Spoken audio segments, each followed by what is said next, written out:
The same levelers of humour and music were the core of one of the most powerful Australian films about outsiders. Perhaps we should have flown.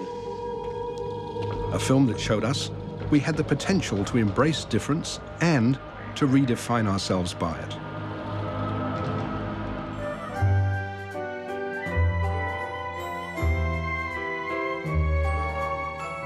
I'll never forget seeing The Adventures of Priscilla, Queen of the Desert for the first time. It was so unexpected. Like this room, the Priscilla suite in Mario's Palace Hotel. Wow. Featured in a scene from the movie. Chuckers, chuckers, chuckers. Priscilla came from being young, closeted, in a bar with my first partner. And, you know, we were obviously a couple of gay kids, and they turned on us. I never forget that moment of realising of just being unable to fight back and feeling so vulnerable and so isolated in the middle of nowhere, and we were under siege, and we couldn't leave. They just kept picking on us. The heart of Priscilla was born in that moment. Stephen Elliott's film exploits the tradition of Australian stories set on the road. But the journey is both physical and psychological.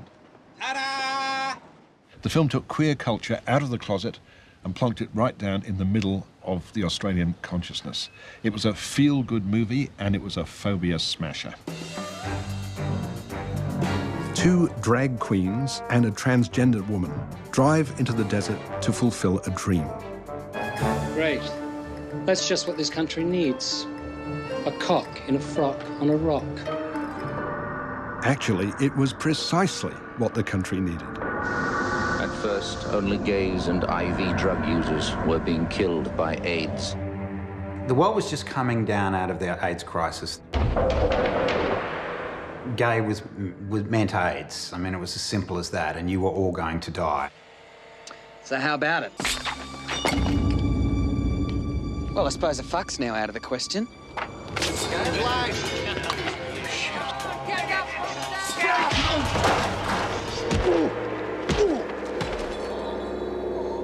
But then this little bubble happened somewhere in Australia. Something went off, and I think it was very much Keating and Hawke.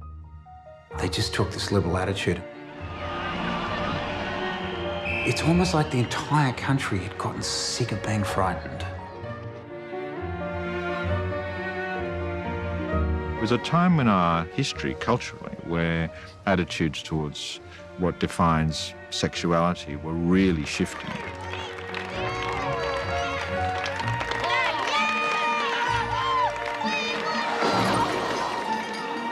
Priscilla's lead characters are vulnerable.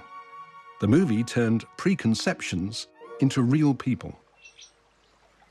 Will you have a boyfriend when we get back to Sydney? Maybe.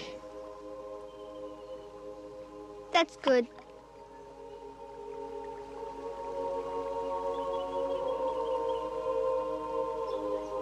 It's a mainstream film in many ways. It's a great celebration of all sorts of things.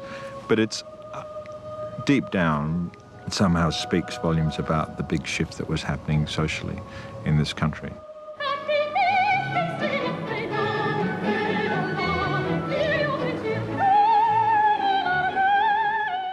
Priscilla is, of course, incredibly significant in terms of its embracing of transgender politics. Priscilla is very us. It is very Australian. We like, you know, is it Dame Edna? We like a bit of a man in a frock. Madge. Barry, do you remember Madge's little girl, Gayleen? When you were toddlers, she used to play with you. Australian films revel in discomfort. There's an awkwardness about Australian masculinity, and that seems to show up time and time again in movies.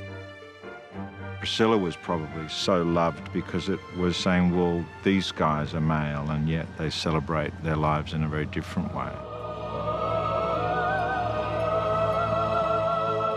This land, which had been mythologized as a stomping ground for frontiersmen, was now also a place for feather boas. The incongruity of drag queens in the desert showed us that identity is endless.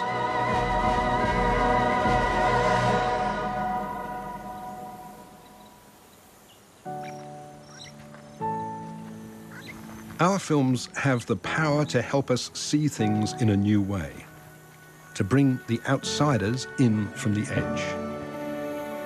And that was true for me too. I grew up in England, but now I've spent more than twice as much time here in Australia as I did in the land of my birth. And I'm no longer an outsider here. I'm now, I think, a part in some way of the Australian film industry.